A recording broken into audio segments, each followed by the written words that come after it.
Hi, welcome to Morning Cup of Context. I'm Sean Griffin. I was reading in the scriptures today a very familiar passage for a lot of folks. It was in Galatians 5 about the fruit of the Spirit.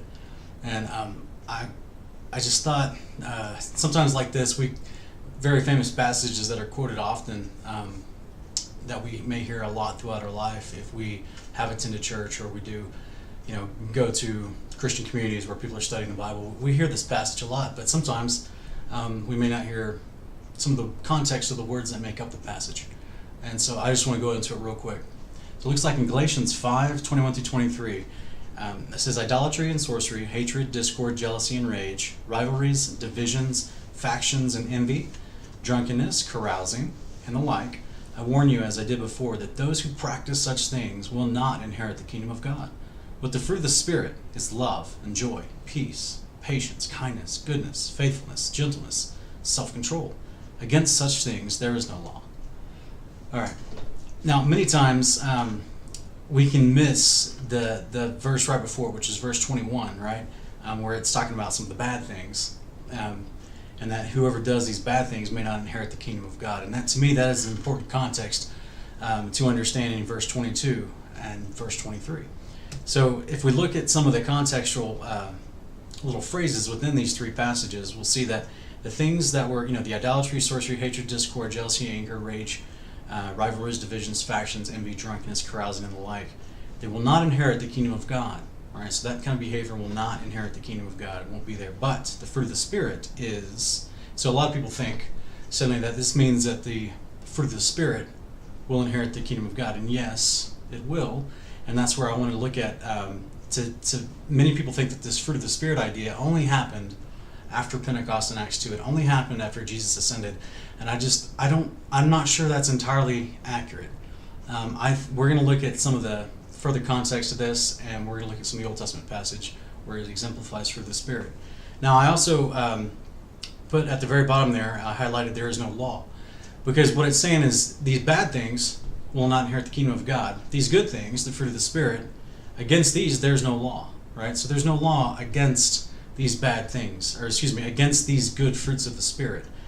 There is a law against the bad things that will not inherit the kingdom of God. Because as we know from many, many passages, Matthew 5:17-19, Isaiah 2:2, Zechariah 14:14-19, Revelation, all of Revelation 22, that those who are lawless, who do not do the law, which is what those bad things that are mentioned, that's the exemplified behavior of being lawless, those things will not be in the kingdom of God. They will not inherit that, New Jerusalem. And so I just thought I'd bring a couple different translations here, like the Aramaic Bible in plain English. When we read verse 23, it says, humility, endurance, the law is not set against these things.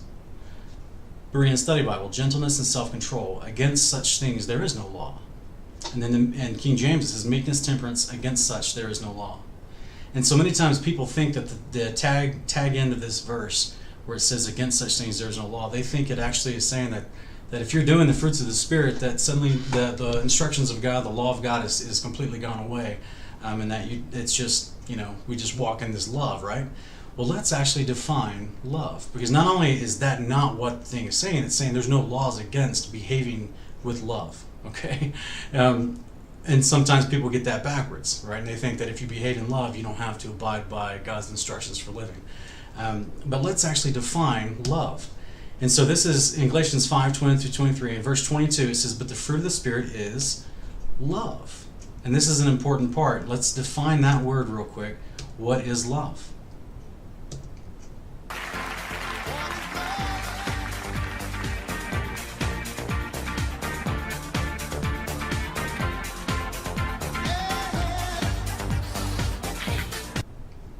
Oh no, I'm not sure that's exactly the definition I'm looking for.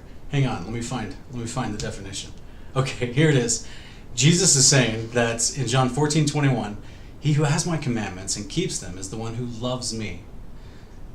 So if we're going to keep the commandments, which Jesus exemplified the commandments of his Father, right? And he's defining that as that's loving him. So can we have the fruit of the Spirit, which is love, and love him without keeping his commandments? See the connection there? Here again in 1 John 2, verses 3-6, it says, by this we know that we have come to know him if we keep his commandments. The one who says, I've come to know him, and does not keep his commandments is a liar. The truth is not in him. But whoever keeps his word, in him the love of God is truly been perfected. So this is interesting because it's saying if you're going to have a perfected love of God in your life, it is to keep his word, which is his commandments. And it says, by this we know that we are in him. The one who says he abides in him ought to himself walk in the same manner as he walked. And of course, the he right here is talking about Jesus. So, but whoever keeps his word, in him the love of God has been truly perfected. So to keep the commandments, which is his word, means that is the fruit of the Spirit of love. That means love is truly being perfected in you. And that is what Jesus and John the Apostle defined love as, is keeping the commandments. So if the fruit of the Spirit is love, and that's the first qualifier, then that means the fruit of the Spirit is keeping his commandments. And that is what is considered perfected love. So here's an example in Jubilees 19, verses 8 through 9. This is a moment where Sarah had died, and Abraham went to the Hittites to actually go try to find a burial plot and purchase a burial plot from them in their land. In verse 8 starts out, this is the 10th trial wherewith Abraham was tried. He was found faithful, patient in spirit. And he said not a single word regarding the rumor in the land, how that God had said that he would give it to him and to his seed after him. Now, when he's talking about he would give it to him, he's talking about the actual land he's in. So he's in the land that he was been promised by God, dealing with people that own the land legally at that time, the Hittites, and he's actually dealing with them to purchase a burial plot for his wife, Sarah, when she passed away. And this, here he is saying that he showed patience in spirit. He's found faithful. Faithful to who? Faithful to God. Patient in spirit. Why? Because he wasn't claiming or boasting about what he was promised by God as an inheritance, which was that land. He was still considered a sojourner in that land, as Hebrews 11 tells us. And it says that he would give it to him and to his seed after him, and he begged a place there to bury his dead, for he was found faithful, and he was recorded on the heavenly tablets as the friend of God. And so apparently in this moment, as he's exemplifying the fruit of the Spirit in patience and faithfulness, this actually was a trial. All right, and that's why at the very beginning it says he was a 10th trial. There's other moments in his life where he was tried, that's 1 through 9, and we may go over those in a different video, but right here it says this is the 10th trial, and as a result of exemplifying the fruit of the Spirit in this moment, it says he's recorded on the heavenly tablets as a friend of God. It's pretty amazing.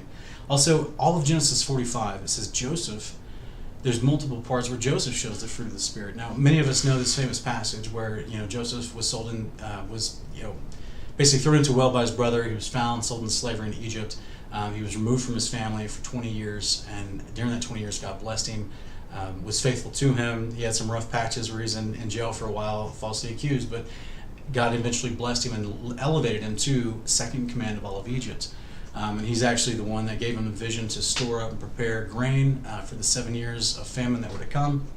So when his brothers come down looking for food from the land of Canaan to Egypt, they run into Joseph. They don't realize it, but when Joseph reveals himself to him, he shares with them in love and kindness and mercy and forgiveness. He could have had all of them beheaded. He could have had all of them in prison. You know what I'm saying? But instead he shows patience with them. Now he does show a little bit of cunning so that he can find out the status of his father and actually see his youngest brother Benjamin. And he kind of plays with his older brothers a little bit. But at the same time, at the end of the day, he doesn't take vengeance on his brothers for their act. He forgives them. He welcomes them in. And he shows gentleness to them. He shows goodness to them because he actually gives them the best of the land of Egypt at that time. And overall, he's showing love, faithfulness, kindness, and self-control to overcome his own hurt, to actually exemplify the fruits of the Spirit to them. So this is why I would say to folks, when we read Galatians 5:21-23, and we see that the fruit of the Spirit is love and joy, peace, patience, kindness, goodness, faithfulness, gentleness, self-control. These things are possible as we obey the commandments. These are the exemplified qualifiers, the descriptors, if you will, of what our life will look like when we're actually walking in the commandments of God, which our Messiah defined as love. And so I just want to, I hope that helps, and I wanted to share just some of the mechanics of the words being used, and gives a greater context to these ideas that Paul's kind of throwing out there in brief succession. And so I hope that helps. I hope everyone has a great morning this morning, and just remember, context creates comprehension, and we'll see you tomorrow.